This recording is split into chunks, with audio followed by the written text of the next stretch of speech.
clasp so tight, waiting for the hint of a spark. If heaven and hell decide that they both are satisfied, illuminate the note on their vacancy signs. If there's no one beside you when your soul embarks, then I'll follow you into the dark. In Catholic school, as vicious as Roman rule, I got my knuckles bruised by a lady in black, and I held my tongue as she told me, son, fear is the heart of love. So I never went back. If heaven and hell decide that they both are satisfied, illuminate the nose on their vacancy signs. If there's no one beside you when your soul embarks, then I'll follow you into the dark. You and me have seen everything to see, from Bangkok to Calgary, and the soles of your shoes are all worn down. The time for sleep is now. There's nothing to cry about, 'cause we'll hold each other soon in the blackest of rooms.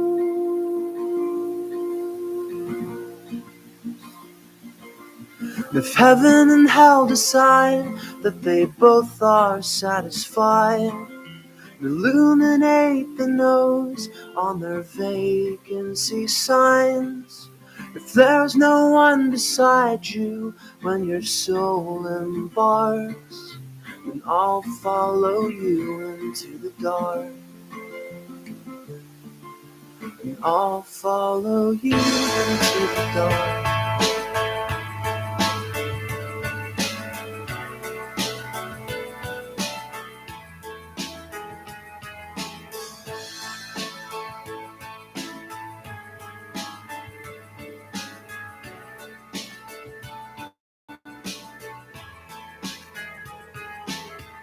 I walked across an empty land. I knew the pathway like the back of my hand. I felt the earth beneath my feet, sat by the river and it made me complete. Oh, simple thing, where have you gone? I'm getting old and I need something to rely on. So tell me when you're gonna let me in. I'm getting tired and I need somewhere to begin. I came across a fallen tree. I felt the branches of it looking at me. Is this the place we used to love? Is this the place that I've been dreaming of? A simple thing, where have you gone? I'm getting old and I need something to rely on. So tell me when you're gonna let me in. I'm getting tired and I need somewhere to begin. And if you have a minute, why don't we go talk about it somewhere only we know. This can be the end of everything, so why don't we go somewhere only we know. Somewhere only we know.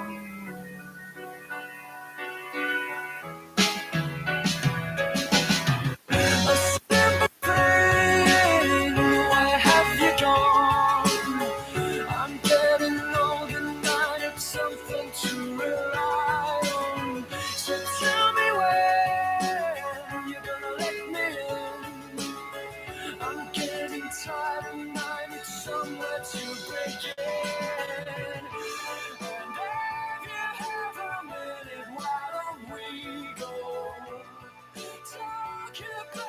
somewhere only we know.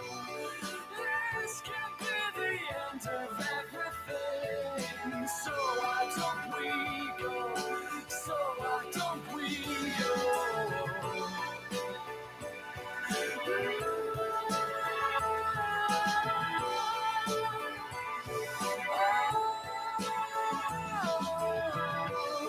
This could be the end of everything.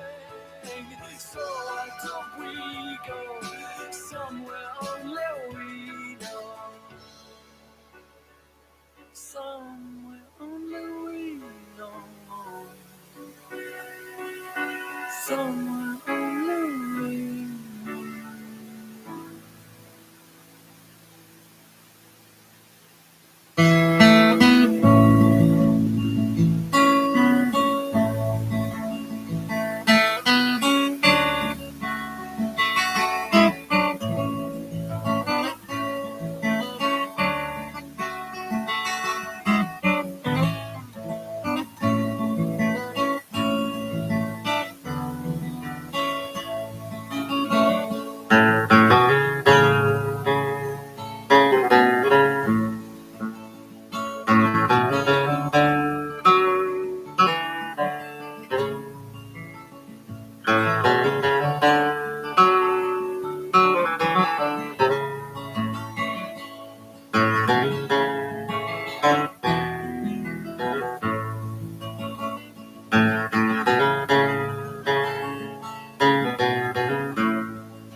Hi, everyone.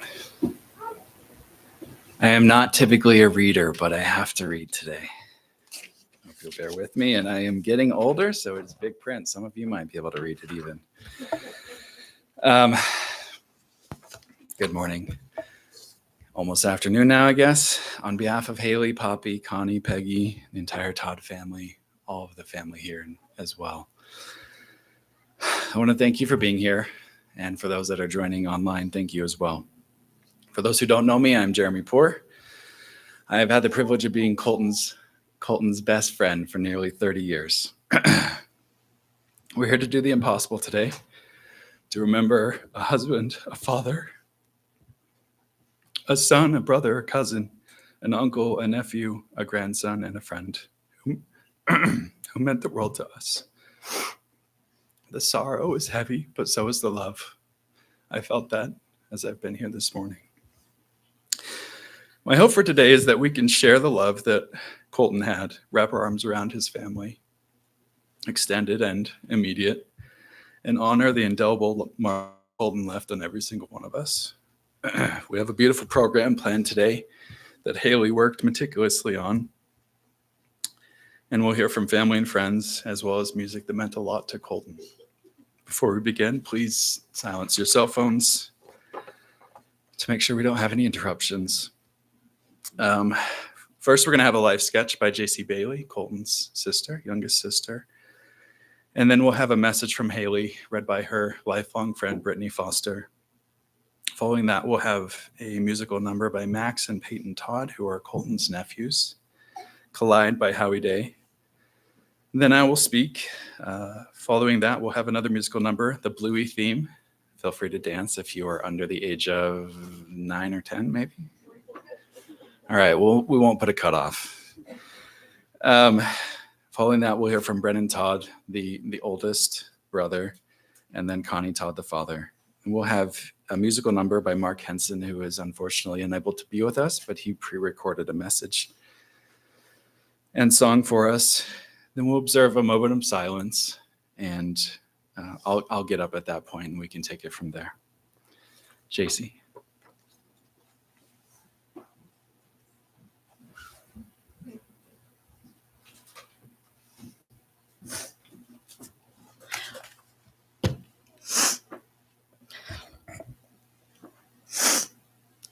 In the loving memory of Colton Todd. Colton left this earth on December 1st, 2025, at the age of 39. He was born in St. George, Utah on June 21st, 1986, to Conrad and Peggy Todd. Colton brought a unique light into our world, into the world that will be deeply missed by everyone lucky enough to know him. Colton spent his early years in St. George, Utah, Henderson, Nevada before moving to Mapleton at age 7, where he grew up. He attended Mapleton Elementary School, Springville Junior High, and Springville High School, where he was a good student who always did well in the classroom. He was very smart, and school was easy for him. He was just as talented on the football field, starting and excelling as a linebacker while pulling triple duty as the team's kicker and punter. Through his young years, he was a fun-loving kid who was always smiling and having a good time. He loved swimming, and on Lake Powell trips, he would stay in the water for hours. He learned how to skateboard and was often in the front driveway practicing new tricks. He had a small, tight-knit group of friends whom are still close today. He was a devoted friend who cared deeply and always made sure to keep in touch. Following school, he built a successful 16-year career at eBay, where he was instrumental in building and designing internal training programs for employees. But Colton was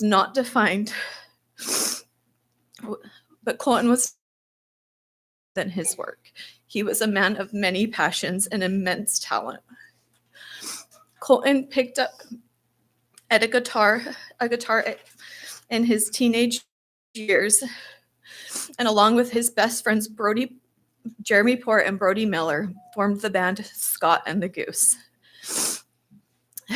Sadly, their band aspirations were short-lived, but their love for music carried on through their deep friendship. He was the reason his nephews Peyton and Max took up the guitar. He taught Max from scratch, and all three of them played together often. Colton, music was Colton's peace. He was a talented guitar player, and his love for music was infectious. Whether it was sharing songs with friends or listening to and playing favorites, music was a constant thread in his life. He was always playing the guitar for Poppy at home, so she could dance while he played, and would often be found playing on the balcony at the end of a long day. He was a skilled photographer. Colton was rarely seen without a camera, always eager to capture the perfect moment. He was incredibly patient, whether he was taking dance pictures for a group of chaotic teenagers or spending an hour in his parents' backyard to get the perfect picture of a dog running. He loved sharing his photos and offering his talent to anyone who needed it.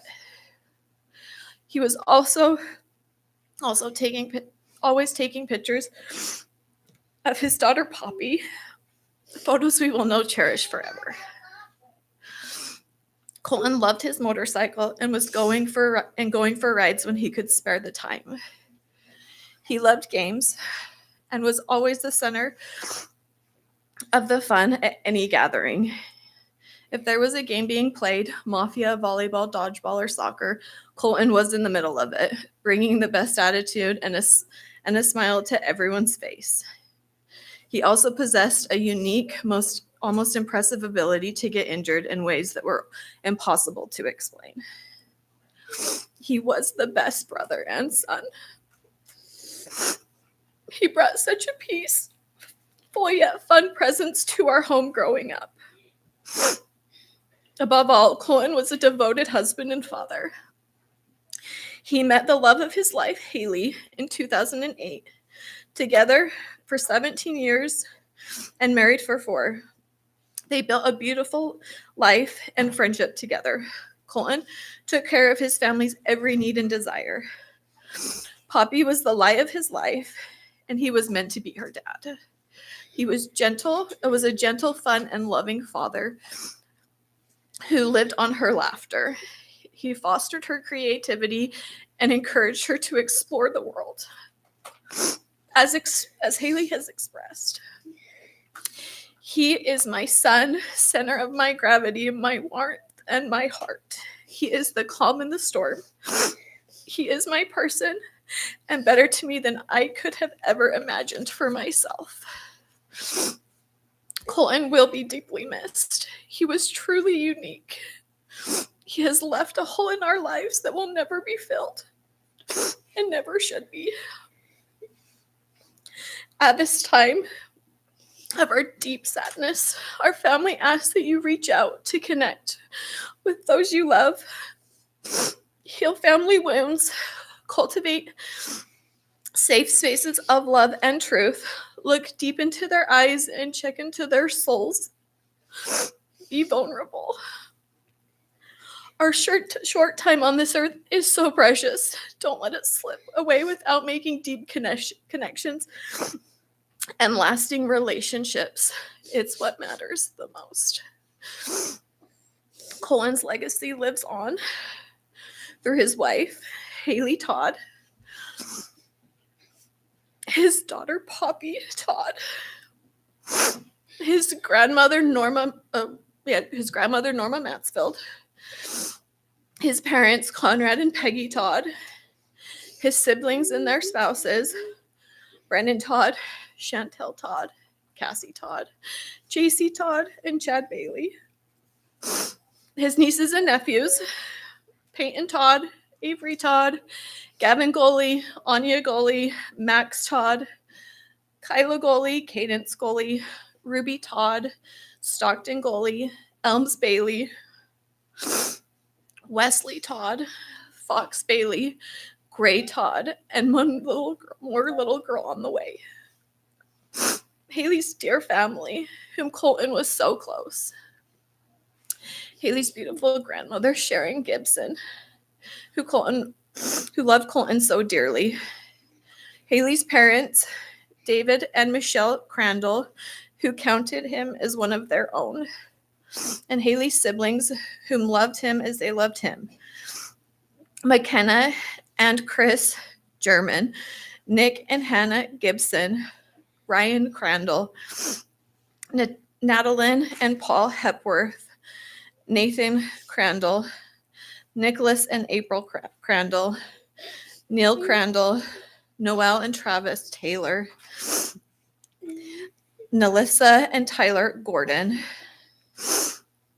his dogs, Voodoo and his best buddy, Harley, among with so many other close friends who have been left with a hole in their hearts that will never be filled. Okay, we're done.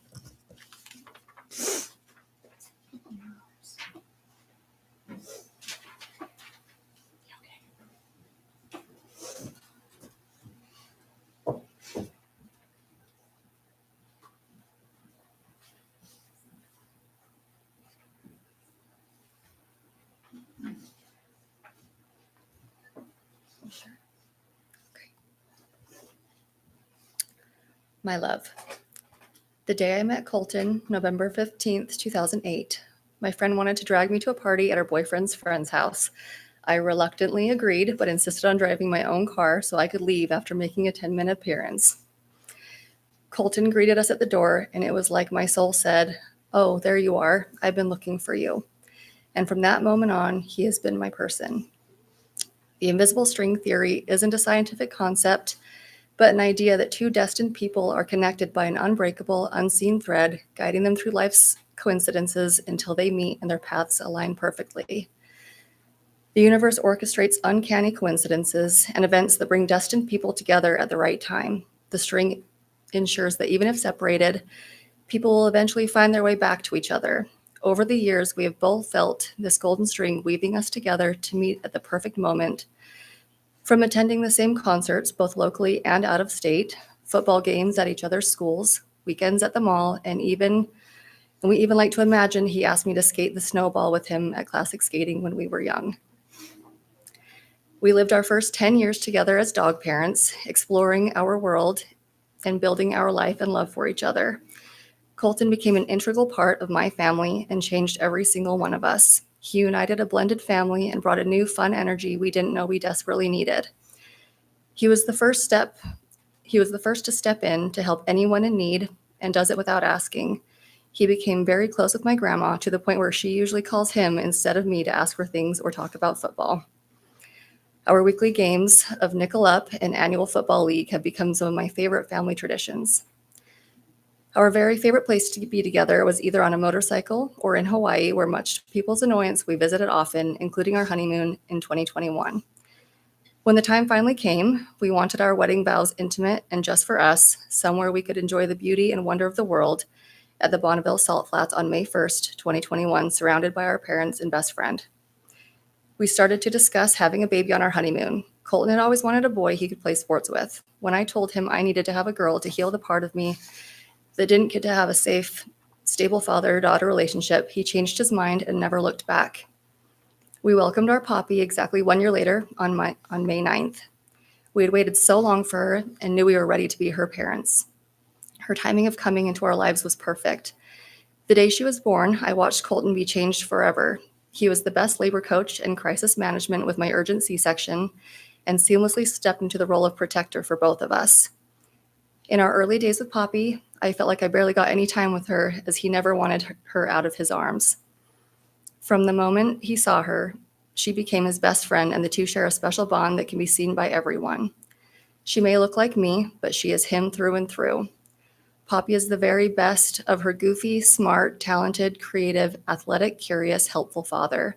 He is her light, her safe space, and her joy. And best of all, she has her daddy's beautiful eyes. They loved going on adventures, hunting for bugs, scootering and skateboarding together, making art, playing games, and playing guitar together. He was the best girl dad who grew to love the pink that had overtaken his world, the nail painting, tea parties, and princess dresses. Being a parent with Colton has been our greatest, most rewarding, and most challenging time together. He has been a loving husband and true partner, evenly sharing the load that comes with having a small child.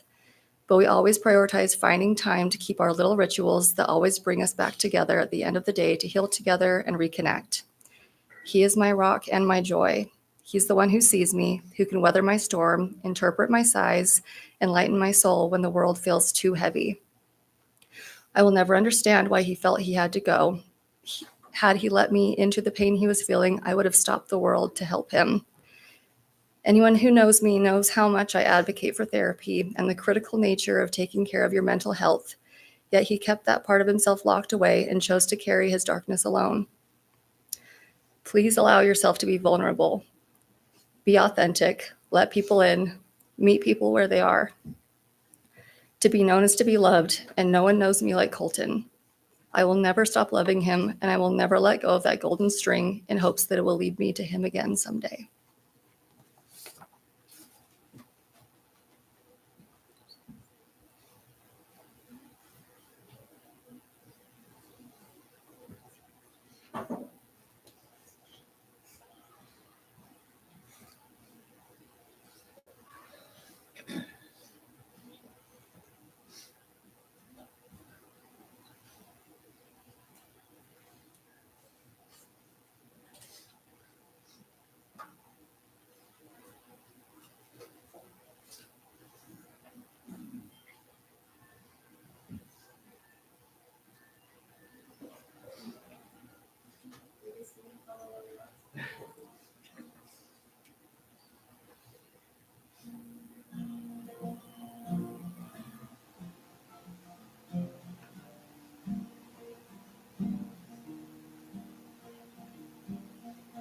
The dawn is bright, a light shines. Your bed away, and a tangle cup in.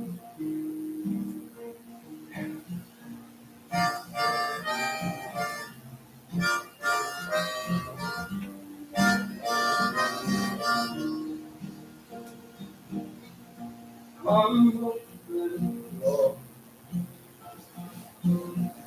where I follow you.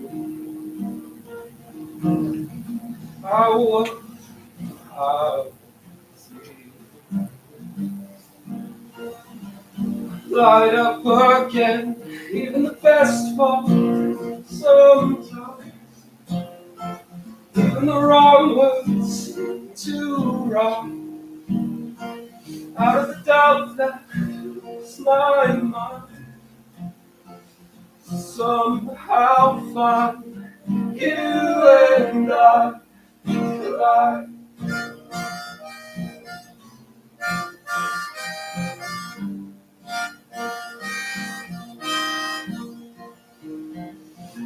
How quiet you're not.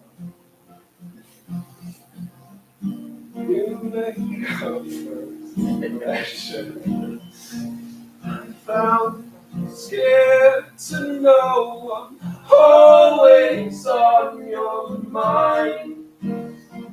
Even the best fall sometimes.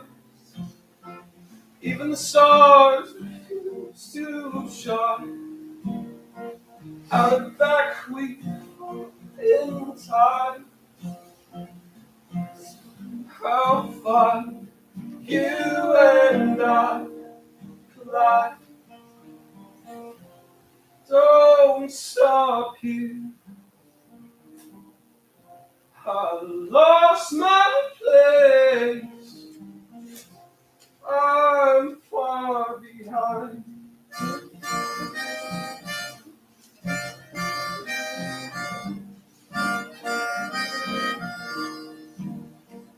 Even the best down sometimes. Even the wrong words seem too wrong. Out of the doubt that fills your mind, finally find you and I collide.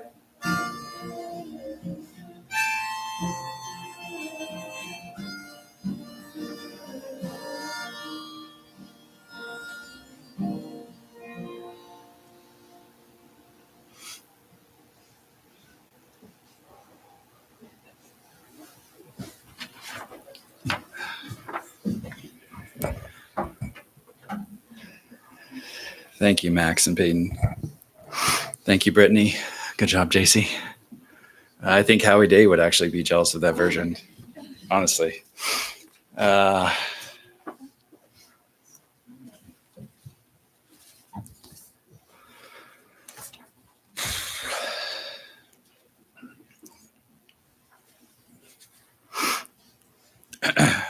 not crying, but my nose is running. Colton, I moved to Utah in January 1999, and I met you that very same month. We were 12 years old. The details of our official meeting are hazy. I think it was a bit of a blind date situation that our moms had set up, but our connection was immediate. We were instant friends. My earliest memories are of playing Twisted Metal in the basement, jumping on your trampoline. And as was mentioned in the live sketch, we had a crew. And amazingly, we all just lived a few houses apart. It was you, Brody, Melanie, Lindsay, and I. We, the boys, affectionately referred to ourselves as JBC, fittingly for a group of growing teenagers that just so happened to have a favorite burger by the same acronym. Until they raised the price to $1.29, and we forever boycotted it for the much more expensive Baconator. I remember the track meet days with everyone. I always felt like your dad woke us up at 2 a.m., even though we had only gone to bed at 1:45. Whether it was raining and wet or sunny and warm, we were there. I'll never forget the year that I was a discus fetcher. It had been raining, the grass was slick, and the discus hit me in the shin. The bruise was enormous, but to be honest, I loved showing it off. We got fiberglass slivers from the pole vault and high jump bars. We fell asleep on those warm mats. And it was probably the first time ever as a teenager I longed for a shower to get rid of those slivers. Do you remember Floaty 1 and Floaty 2? I think we can all agree that hipping was our favorite thing. Specifically the girls. We would check them into the races and put lane stickers on their hips, literally. It was a huge perk on top of staying dry in the tent. And then there was the snow. Brody and I had been skiing for years when you decided to pick up snowboarding. We took you to the top of Sundance Back Mountain on your very first run that ended with you in a bloody nose. You learned quickly. Once we could drive, we would go to Park City with our season passes, and then we would go to Fairview and try backflips. You were the first to land a backflip. I remember driving the big red van and sliding into a guardrail near Fairview. The roads were slick, and who knew that a 16-year-old driving a rear-wheel drive van in a blizzard would be an issue. I'm not sure we ever told our parents about that, and the van drove in a crab-like fashion forever after. We spent almost every New Year's that I lived in Mapleton skiing at Snowbird. Me, you, Brody, my dad, my brothers. I specifically remember the first time I went skiing there after being diagnosed with type 1 diabetes. You were the one who prompted me to check my blood sugar before a run, and it turned out I was extremely low. Sorry. As you'll hear as a theme here, you were looking out for me, as you always did for others. I remember music, concerts, big and small, and guitars. We played Iris live at Valor once, and although JC might disagree, I think I could kind of sing that one. It sounded so good when you played the solo with the slide. You were good at the guitar, and I envied your skill and mastery. Your family became my family. You, Connie, Peggy, and all of the siblings brought me in. I remember Sunday dinners, rolls, cinnamon rolls, and endless cereal options. I remember sports in the backyard and on the TV and yelling statue at Cassie when we played volleyball. I remember sleeping on the tramp and breaking a window with a lot of water balloon launcher. Of course, it had to be the expensive arched window. There went all of our track meet money for the year. Then there were the trips with the Millers. I still don't know how they did it. On one trip, they let all three of us bring the guitars. Yeah, as a parent now, that freaks me out. There was Schofield and Fish Lake, which will hold cherished memories for me for the rest of my life with Brody and his family and you. We grew up kind of. We hit our first year of college, you at BYU, Brody and I at UVSC. Yes, we are that old. We wrote letters during our missions, you in Londrina, me in Baltimore, and Brody in Baguio. I missed you then and was so excited to be reunited 2 years later. Shortly after you got home, you met Haley. You and I lived together from 2007 to 2011, right up until I married Ashley and kicked you out of our apartment that she moved into. You were one of my two best men, and you gave the most heartfelt toast at my wedding. And believe it or not, this is the same suit that I wore. I think he was testing me.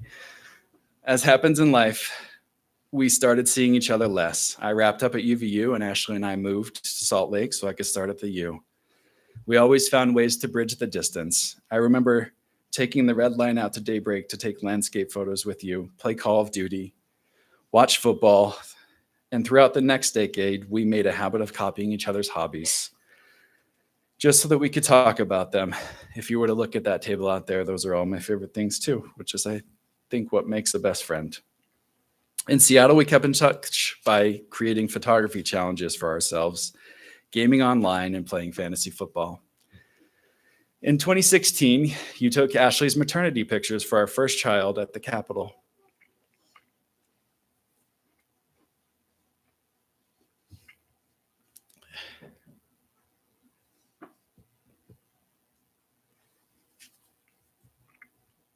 Sorry.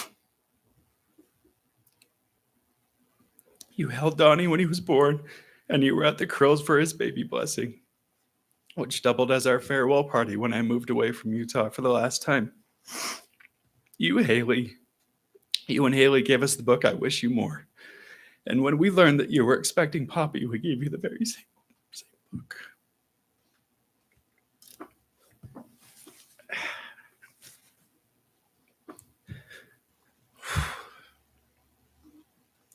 Looking back now, that title hits hard. Now more than ever, I wish for more pause or maybe even rewind. Fast forward.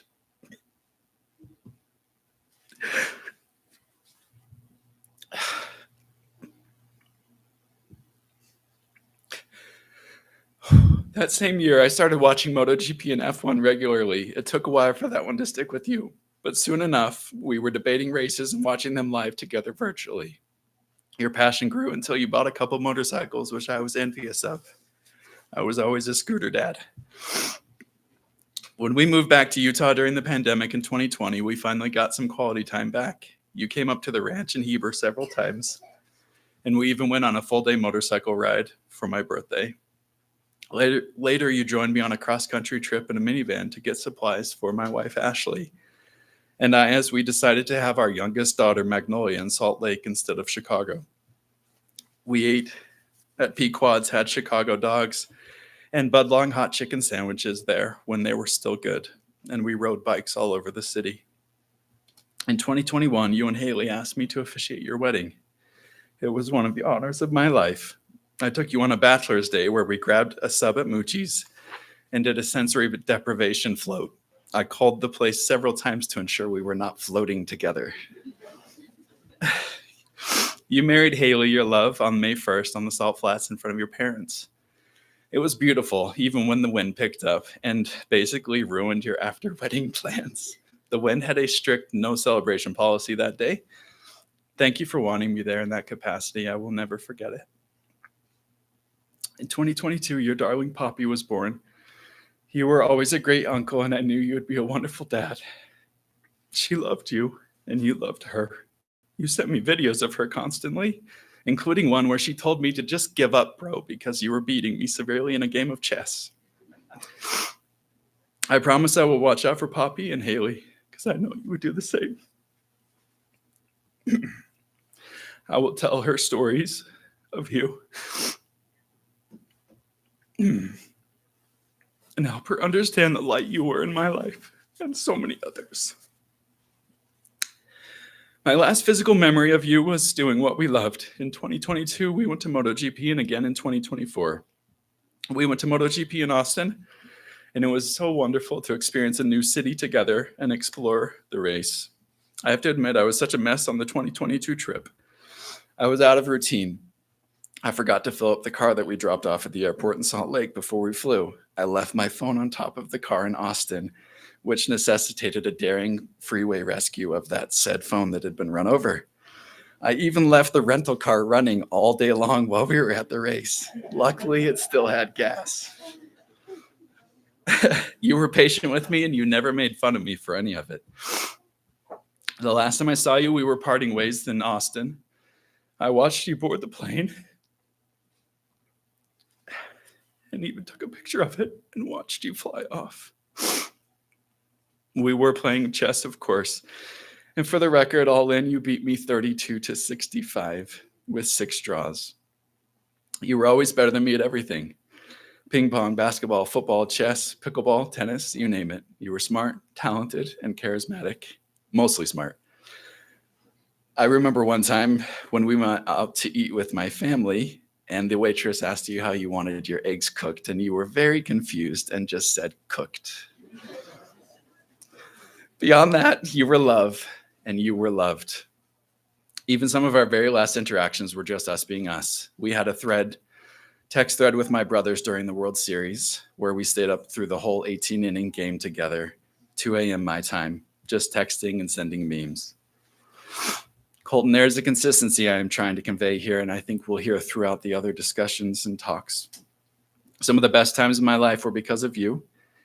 You are the thread that weaves through my entire history, a thread that is cut too short. The last remain in place. Over the nearly 27 years I've known you, we lived together only for 13 of them. Nearer for 13 of them, longer than I knew my own dad. You were my friend. My brother and my confidant, and left a hole that will never be filled. I'm almost done at this. Of course, I will miss the big things we talked about and had planned. A motorcycle trip, a trip to see a motorcycle race somewhere, or the Isle of Man. But I will actually miss our near daily interactions, the texts about meaningless things or meaningful things. I'll miss losing to you in chess. I'll miss following all of our shared interests. I'll miss your laughter, your support, your smile, your I love yous, your hugs, your Poppy updates. And so many of the things I love and cherish are mine because they were yours first. In the words of one of my all-time favorite children's books by Nancy Tillman, On the Night You Were Born, for never before in story or rhyme, not even once upon a time, has the world ever known a you, my friend, and it never will. Not ever again. Thank you for everything, Colton. As long as I live, the world will know you, my friend.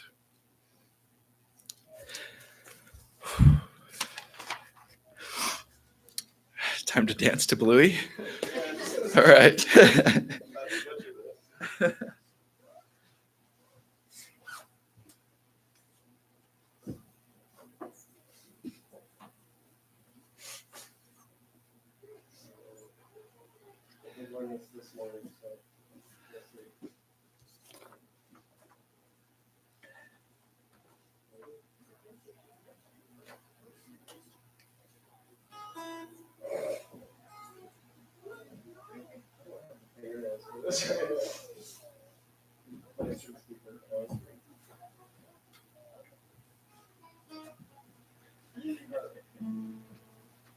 guys. I'm sorry.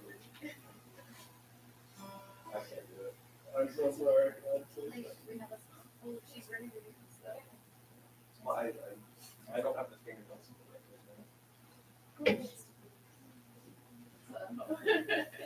Sorry.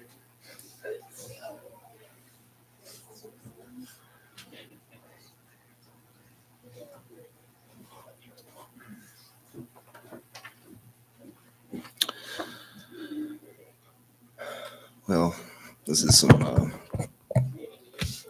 bullshit. I never thought I'd be doing this. I hate this.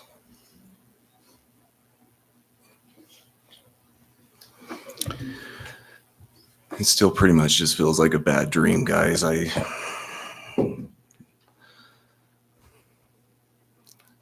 emotions have been all over the place. Everything from sadness to empathy for my brother to what the hell to anger. And I'm sure you guys have all felt a lot of the same, and it's okay. Go ahead and just feel it. It's okay. He did have great eyes, huh? Got my mom's eyes. Yeah. He was born when I was 4, and we got to share a bedroom. Disgusting room, huh? Always dirty, and she would always clean it. Yeah, I shouldn't even say any of the things we did in that room, but we always had a basketball hoop on the back of the door, and every night that's how we'd go to bed, is playing horse or pig and making trick shots and then getting yelled at and quit horsing around in there, boys, you're gonna break something, you know, all that stuff. But it was a blast sharing a room with him. He was my little buddy, and I teased him way too much. But we formed a bond that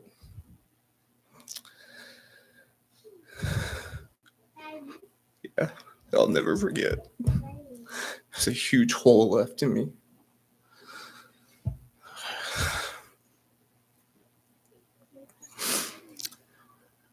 We always would bond over games. We both loved playing games. We would take anything we were playing and we'd twist the rules and make up new rules. And I mean, that's been a common theme with what we've all talked about. It was just so fun. He loved to play.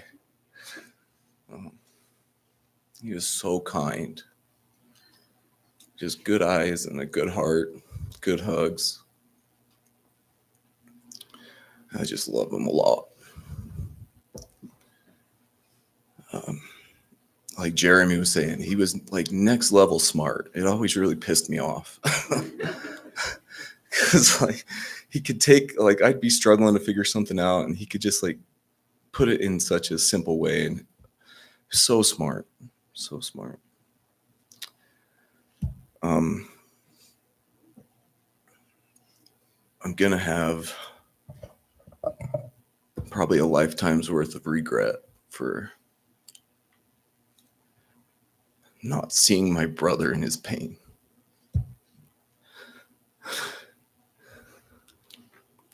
He'd probably opened up to me more than most, and I knew some of his internal battles. I didn't know how bad. And I just wish I would have gone to him.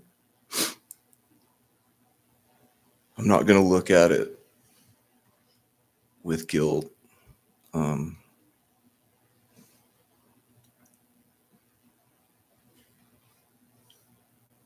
I just hope that it can be something that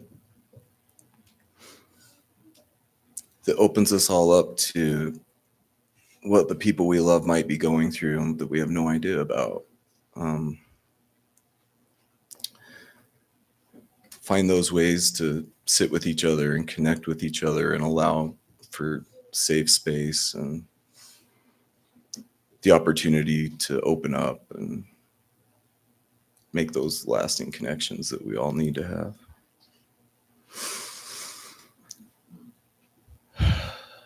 Yeah.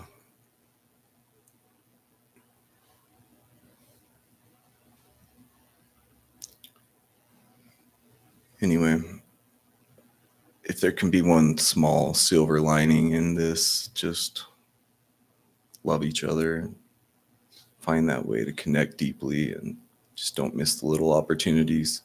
Hit pause on our busy lives and just find each other and be there. Thanks, guys. That's all I got.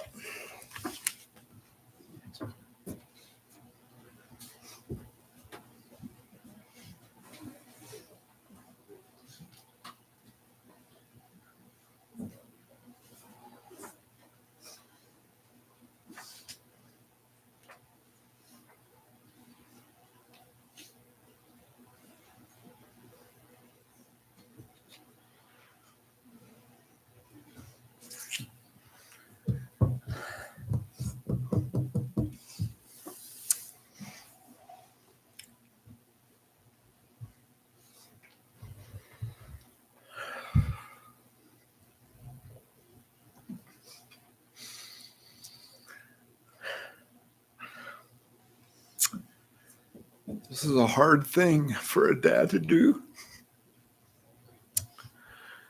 for a mom to do, for a brother or sister to do.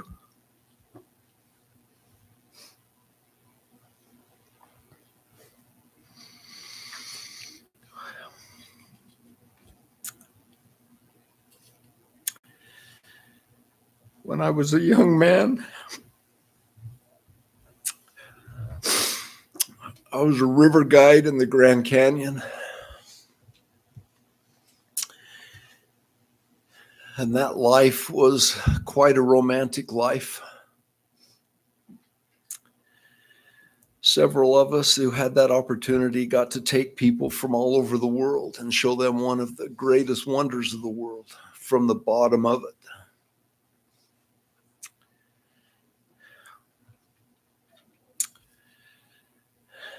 I remember the day when I finished my last trip and I was walking out of the door of the warehouse.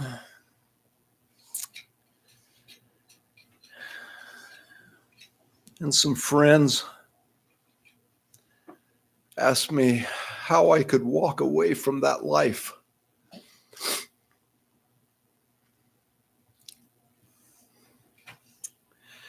They were quite old. Most of them, I ran rivers with guys that were 40, 50 years old that had done it their whole life. It's a huge addiction. I remember turning to one of my friends and I said,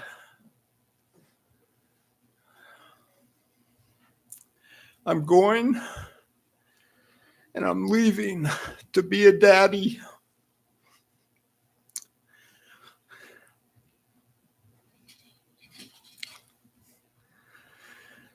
The journey of being a dad or a mom has been the greatest thing I've ever done in my life. Nothing compares.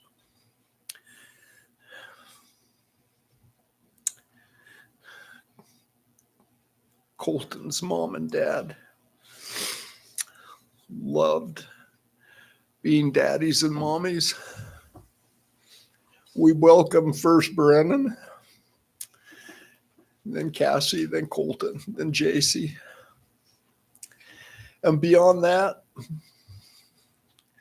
an extended family that was more gorgeous, more fun, more fulfilling than anything we could have ever imagined, right? Grandparents, nieces and nephews and cousins.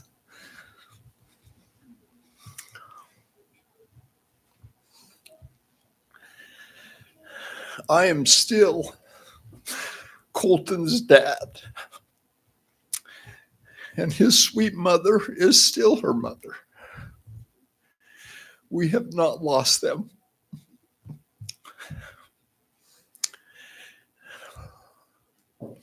Our cherished relationships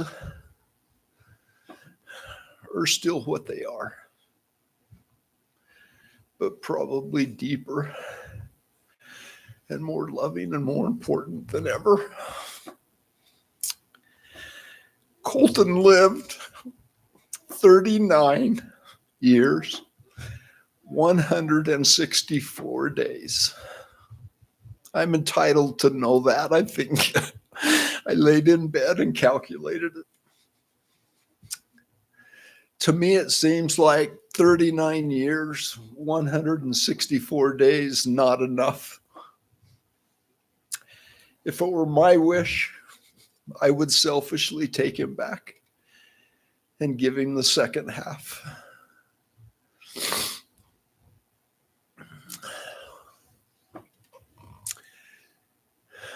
It's hard to talk about Colton for me without talking about everybody, every one of you. You are just so important and so loved.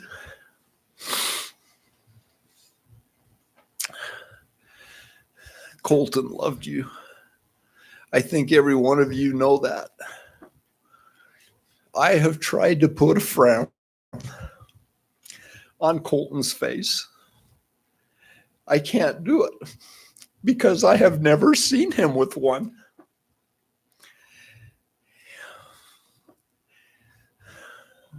What a light, what a life, what a joy to be around.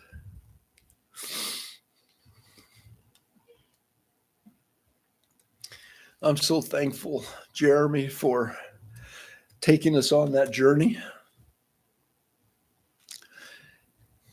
Brennan wrote the obituary. JC, I don't know how you were able to read it.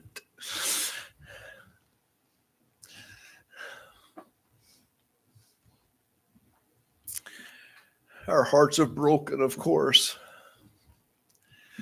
There's a hole that was Colton's spot, and it can only be filled by Colton, so it's okay if it's hollow for a little while.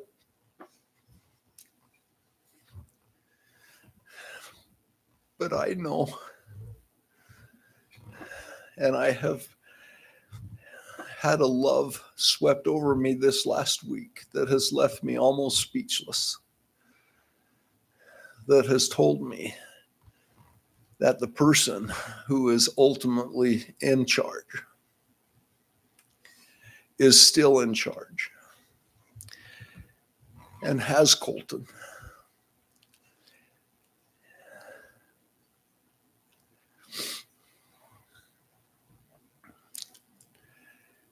If your hole is not being filled or just seems like it can't be, I can promise you that it does get filled. It will get filled. I have an assurance that my earthly family and my earthly love and my earthly bonds are beyond what we experience here. Peg and I express our gratitude for all of you. You are such an amazing part of our life and our journey. We will miss Colt, but Colt is okay.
Thank you, everyone. At this point, we'll have a moment of silence, and you're welcome to think or worship in your way at this point in time, and then we'll do some closing remarks.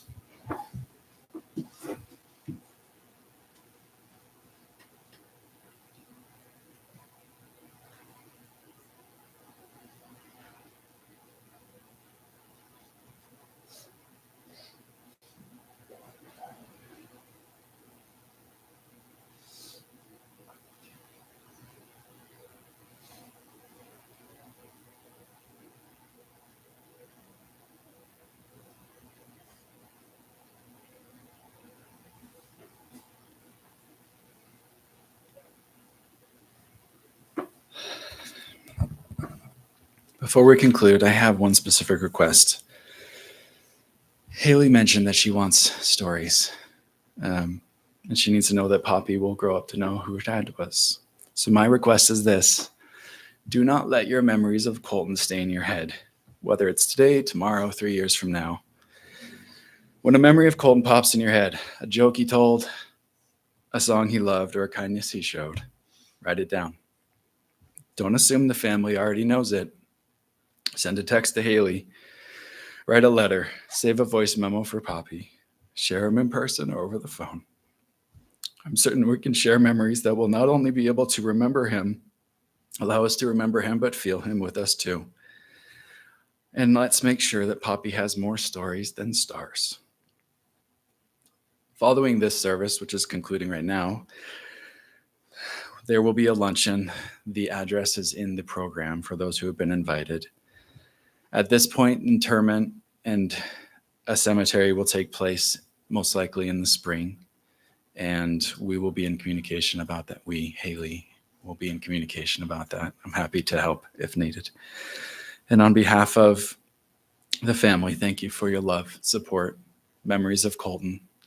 Let's keep them sharing with one another. And as Brennan said, let's show love to one another and reconnect and heal and speak to each other about the things that we're going through and be real.